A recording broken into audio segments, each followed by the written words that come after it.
If we just take the time to listen, we learn a lot more. That's what it's all about. Arrow.net, ARROE.net. We are unplugged and totally uncut with Edward Cookie Jarvis. I'm doing great. How are you doing? Absolutely fantastic. Man, here we are, 4th of July weekend. You know that the rest of the world is going to be sitting here waiting for someone to scarf down some food. Every year, it's the nature of the beast, right? You got to be in it to win it. It has become such a competition that is a conversation starter. I mean, from man cave to city parks, we all talk about the munching down of these dogs. Yes. The funny part is, like, when I was in the competition, it was different than not being in the competition. So for me, it's a little easier not being in the competition because I can watch from the outside. But it's always like my competitive nature is. Even this year, I'm going, and I'm always like, oh, God, I love when I was in it. Well, in martial arts, they always taught us, Edward, that the best place to be is on the sidelines because that's where you learn from other people. Their mistakes could be your mistakes, and that's how you become greater as a student. Yeah, well, I spent enough time teaching other people how to eat over the past 10 years or 15 years that I've been out. That people call me for coaching. Is this really a teachable thing, and how is that possible? You know, everybody has techniques. Now, not everybody uses them, because they don't know they have them.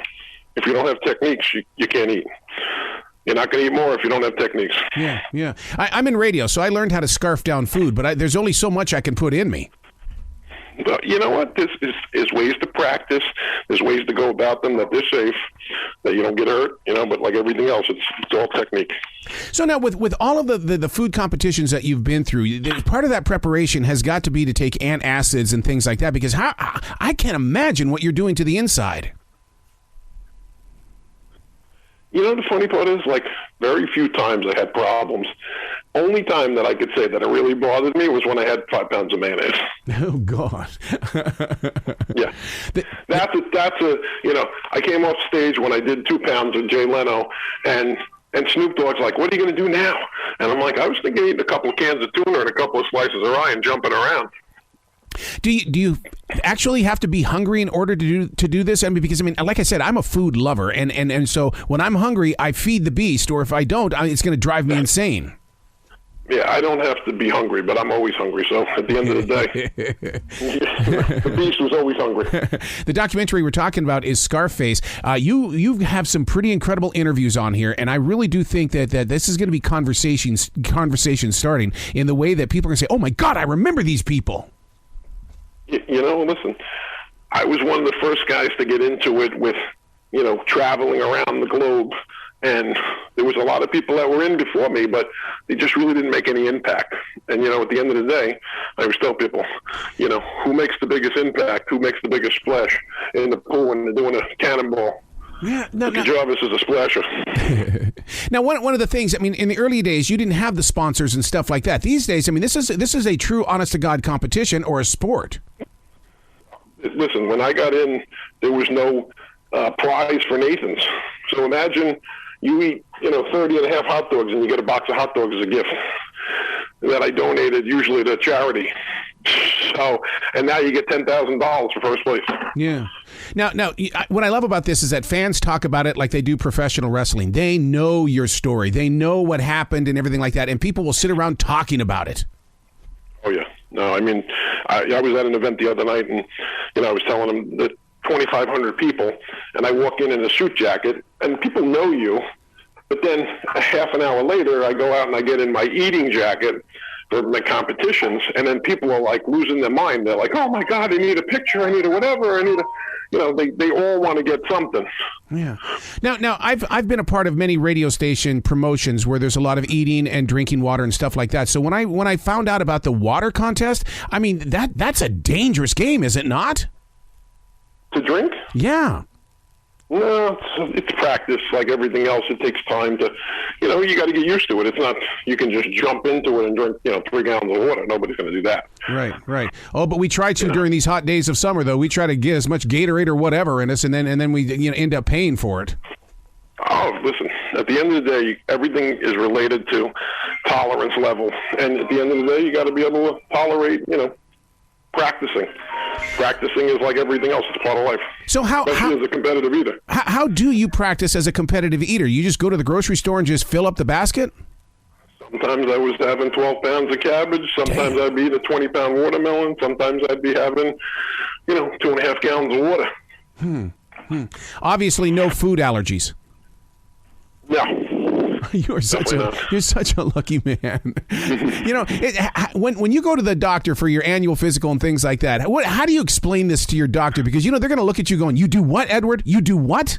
The funny part is my doctor had a picture of me in the lobby of showing me eating, and he used to tell him, he goes, "Listen, this guy, as big as he is, no cholesterol, no diabetes, no whatever." He goes, "But so it's really a matter of taking care of yourself at the end of the day." Yeah, well, like a sports figure, you've got to keep that mind, body, and soul moving.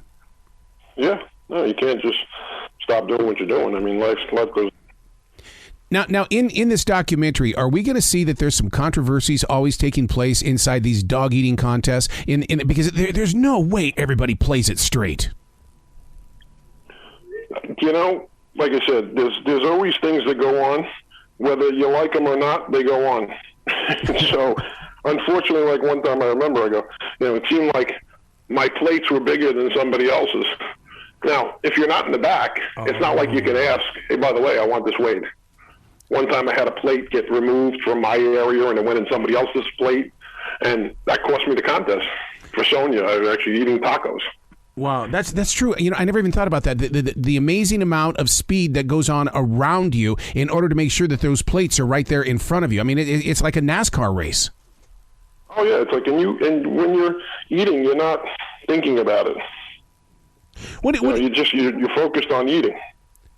When the directors of Scarface and all the financial people came and said we're going to do this documentary, what went through your head? Was it one of those, hey, it's about time? I mean, there's always, every day should be told the real story of what goes on. Right. I mean, at the end of the day, everybody needs to know.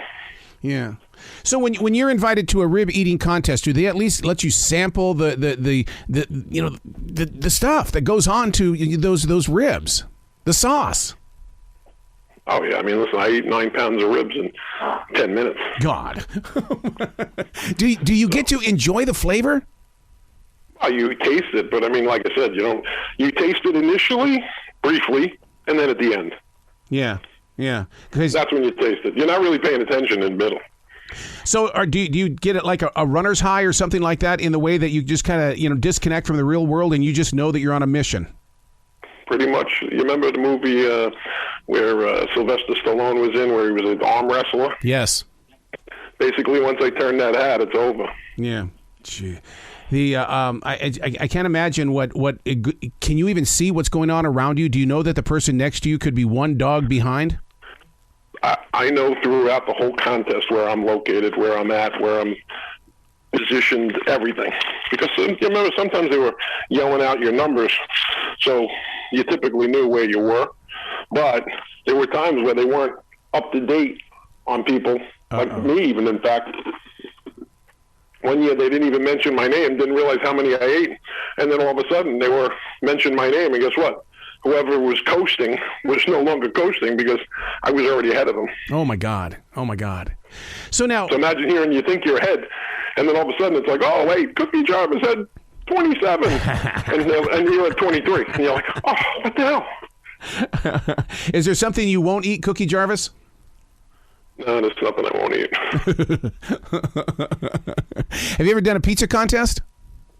Yeah, I did a 6-pound chicken franchise pizza in 2 minutes and 45 seconds. God dang. I mean, you're definitely not eating it like New Yorkers do, where you fold it over. I mean, you're just stuffing it in, right? No, one slice at a time, believe it or not.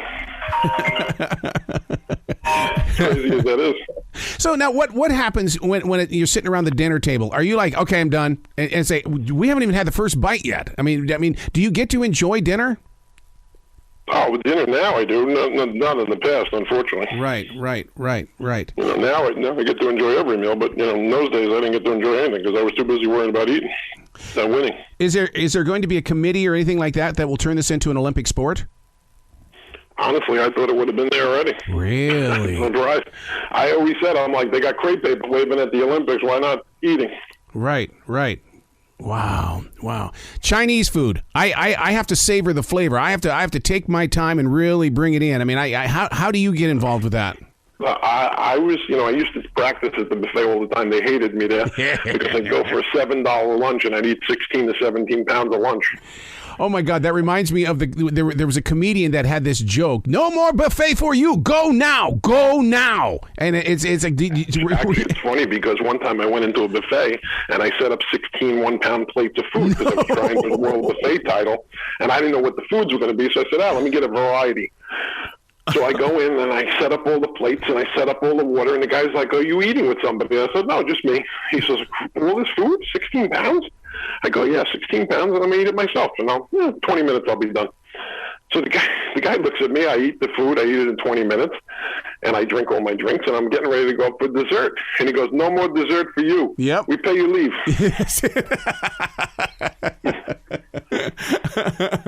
So do you eat healthy in the way of having breakfast, or is it just one meal a day for you?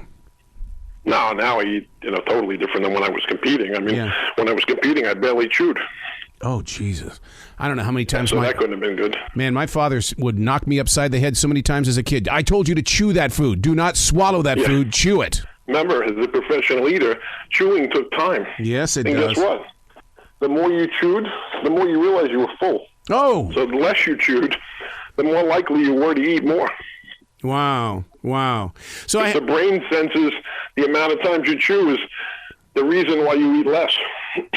I had a doctor tell me one time to eat ice cream with a fork because your mind is convinced that it's food and not a dessert. So if you eat it with a spoon, you're going to eat more. But eat with a fork and you're not going to eat that much ice cream. As the ice cream holder eating 6 pounds and 14 ounces, I can tell you that eating with a fork would not slow me down. Oh, my God. What is your greatest fear, or do you have fear? No, none at all. Wow. Okay. Where did this come from? What inspired you to do this? Was this something that that started at middle school cafeteria?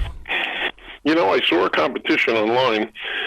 I was watching the matzo ball eating competition, and I'm like, these guys made $2,500 for eating matzo balls. Yep. I'm like, I could be making money eating food. I'm like, that's easy, no brainer for me because I've been eating a lot for years and not getting paid. I was in a pancake eating contest one time. Not too good, dude. I did not do well after that. That was one of the worst walks home, a walk home that I've ever had. I did 50 pancakes. Oh my God! in one sitting at IHOP for the $3.99 breakfast. You think they were happy with me? No. Did you maple syrup on it, or what, is it just regular? A mix. Really?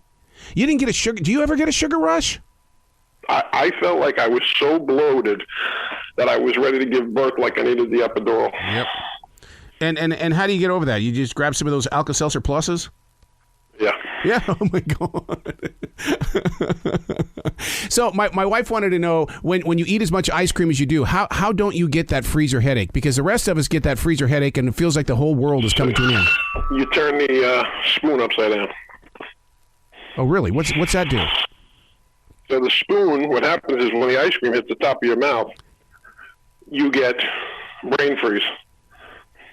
When you don't hit the top of your mouth, you don't get brain freeze.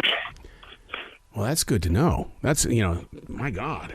So what have you learned from all of this? Because, somewhere along the line, someone's going to say, Cookie Jarvis, you did a fine job, but what did you learn from it?